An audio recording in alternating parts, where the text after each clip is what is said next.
శ్రీ గురుభ్యో నమః. తెలుగు వన్ ప్రేక్షకులకు స్వాగతం. పుట్టినటువంటి శిశువు ఉత్తమమైనటువంటి వ్యక్తిత్వం కలిగిన మానవుడుగా తయారవడానికి ఎన్నో సంస్కరణలు చేయవలసి ఉంటుంది. వాటిని సంస్కారాలు అనేటటువంటి పేరుతో మనకి పెద్దలు అందించారు. అటువంటి సంస్కారాలలో చూడాకర్మ అని చెప్పబడేటటువంటిది ఒకటి. దీన్నే మనం పుట్టు వెంట్రుకలు తీయడం అని మామూలు వ్యావహారిక భాషలో చెప్పుకుంటూ ఉంటాం. అంటే పుట్టినప్పుడు శిశువుకు ఉండేటటువంటి వెంట్రుకలని పూర్తిగా తొలగించి ఆ పైన మంచి వెంట్రుకలు వచ్చేటట్టుగా చేసేటటువంటి కార్యక్రమం. దీనిని సాధారణంగా మొదటి సంవత్సరం నిండే లోపల చేస్తారు. ఏ కారణంగా అన్నా అప్పుడు గనక కుదరకపోతే 3వ ఏట, అది కుదరకపోతే 5వ ఏట చేస్తారు. ఈ కుదరకపోవడానికి ప్రధానమైన కారణం ఎలా ఉంటుంది అంటే తల్లి గర్భవతి అయి ఉండడం, లేదా వీళ్ళు అనుకున్నటువంటి సమయానికి అంటే తల్లికి 7వ నెల దాటడం కానీ, లేకపోయినట్టయితే పురుడు వచ్చేసి పసిపిల్ల తరువాతి శిశువు ఉండడం కానీ జరుగుతుంది. ఎందుకని తల్లి గర్భవతిగా ఉంటే చేయడానికి వీలు కాదు అంటే ఈ చూడాకర్మ చేయడానికి ఈ బిడ్డని తల్లి యొక్క ఒడిలో కూర్చోబెట్టి చేయవలసి ఉంది. ఇది కారణం. అయితే ఈ ఎప్పుడు చేస్తారు దీనికి కూడా పంచాంగ శుద్ధి ఉన్నటువంటి రోజుని నిర్ణయించుకుంటారు. పంచాంగ శుద్ధి అంటే తిథి, వార, నక్షత్ర, యోగ, కరణాలు. ఇవి 3 చక్కగా ఆ శిశువుకి అనుకూలంగా ఉండేటటువంటి రోజుని ఆ శిశువుకి చూడాకర్మ చేయడానికి నిర్ణయించుకోవడం జరుగుతుంది. ఈ కాలంలో మనం తప్పనిసరిగా మగపిల్లలకి పుట్టు వెంట్రుకలు తీయించటం అనేది ప్రధానమైనటువంటి సంస్కారంగా ఒక వేడుకగా చేస్తున్నాం. కానీ ప్రాచీన కాలంలో ఆడపిల్లలకి మగపిల్లలకి కూడా పుట్టు వెంట్రుకలు తీయించేవారట. దీనికి ఒక కారణం చెప్తారు. ఏమి అంటే తల్లి గర్భంలో ఉన్నప్పుడు ఆ శిశువు శరీరంతో పాటు జుట్టు కూడా మలినమైనటువంటి ద్రవాలతో నిండి అవి అతుక్కుపోయి ఉంటాయి. కొన్ని భాగాలు జుట్టుకుంటాయి. జుట్టుకే ఉంటాయి, మిగిలిన శరీరానికి ఉండవా అని మనం ప్రశ్న వేయచ్చు. దానికి కారణం ఏమిటంటే ఏదైనా సరే చెడుని పాపాన్ని ఆకర్షించేటటువంటి లక్షణం వెంట్రుకలకు ఉంది. అందుకే పాపాలు పోవాలి అన్నట్టయితే సాధారణంగా ఏం చేస్తారండి, తిరుపతి లాంటి పుణ్యక్షేత్రాలకు వెళ్ళి తల వెంట్రుకలు ఇచ్చేసి వస్తారు. అంతేకాకుండా ఏ మంచి యజ్ఞ యాగాది క్రతువులు చేసినా అక్కడ శిరోముండనం చేయించటం అన్నది మనం మగవాళ్ళకి ప్రధానమైనటువంటి లక్షణంగా చూస్తాం. ఇక్కడ మగవాళ్ళు అని ప్రత్యేకంగా చెప్పడం ఏమిటంటే పుట్టు వెంట్రుకలు తప్ప మిగిలినటువంటి చోట్ల జుట్టు తీయడం అనేది స్త్రీలకి సరైనటువంటి పద్ధతిగా చెప్పబడలేదు. నిజం చెప్పాలంటే పూర్వం మగవాళ్ళు కూడా ఎప్పుడు పడితే అప్పుడు జుట్టు తీయించేటటువంటి ప్రతిసారి జుట్టును కత్తెర వేసేటటువంటి పద్ధతి ఉండేది కాదట చాలా కాలం క్రితం. ఇప్పుడు మాత్రం అది మగవాళ్ళకి నిత్యకృత్యంగాను ఆడవాళ్ళకు అస్సలు కూడనటువంటి పనిగాను మనం కేటాయించి వేరు చేసి చెప్పడం జరుగుతూ ఉంది. ఎందుకు ఈ పుట్టు వెంట్రుకలు తీయడం పాపాలను ఆకర్షించి మాలిన్యాలని కూర్చుకుని ఉంటాయని మాత్రమేనా అంటే కాదండి. కేశఖండనం వల్ల అంటే జుట్టు తీయడం వల్ల ఆయువు కలుగుతుంది, సుఖం కలుగుతుంది, బలం కలుగుతుంది అని చరక సంహిత చెప్పింది. ఒక్క జుట్టు గురించే కాకుండా ఏం చెప్తారంటే జుట్టు, గోళ్ళు ఇవి మృతకణాలు కదండి. మానవుడి శరీరంలో ఉన్న మృతకణాలు ఆ రూపంలో బయటికి వస్తూ ఉంటాయి. వీటిని చాలా అధికంగా చేర్చి ఉంచటం అన్నది అంత మంచి పద్ధతి ఏం కాదు. కనుక గోళ్ళు తీయడం, అదేవిధంగా పుట్టు వెంట్రుకలు తొలగించటం అన్నది ప్రధానం.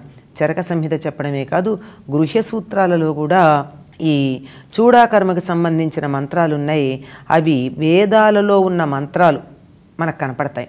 అంటే చూడాకర్మ అన్నది చాలా చాలా ప్రాచీనమైనటువంటి సంస్కారంగా మనం అర్థం చేసుకోవాలి.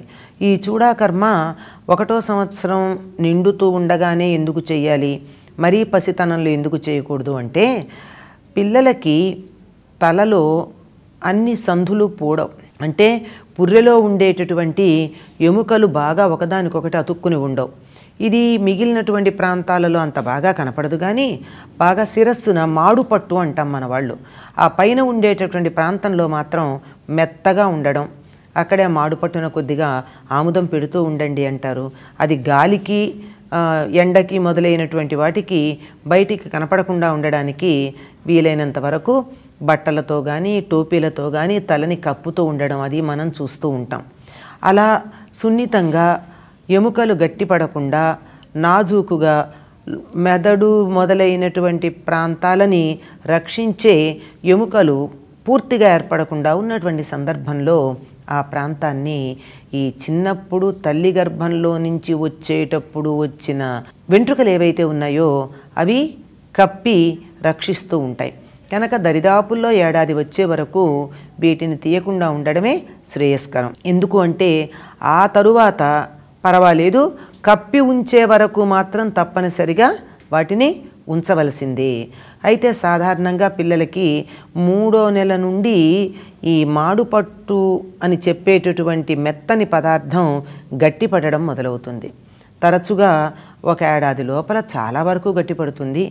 ఇంకా కొంతమంది పిల్లలకైతే ఏడనర్థం 2 ఏళ్ళు, 3వ ఏడు వచ్చేటప్పటికి అందరికీ కూడా గట్టిపడుతుంది.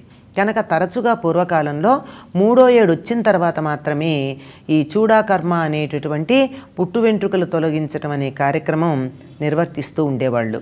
ఈ తల్లి గర్భంలో ఉన్నప్పుడున్న ఈ మలినాలతో కూడుకున్న వెంట్రుకలని తీసేసిన తర్వాత ఆరోగ్యమైన, బలమైన, పుష్టిగా ఉండే పొడవైనటువంటి జుట్టు వచ్చేటటువంటి వీలు ఉంది అన్నారు. ఈ మాట మనకి వాస్తవంలో కూడా కనపడుతుంది.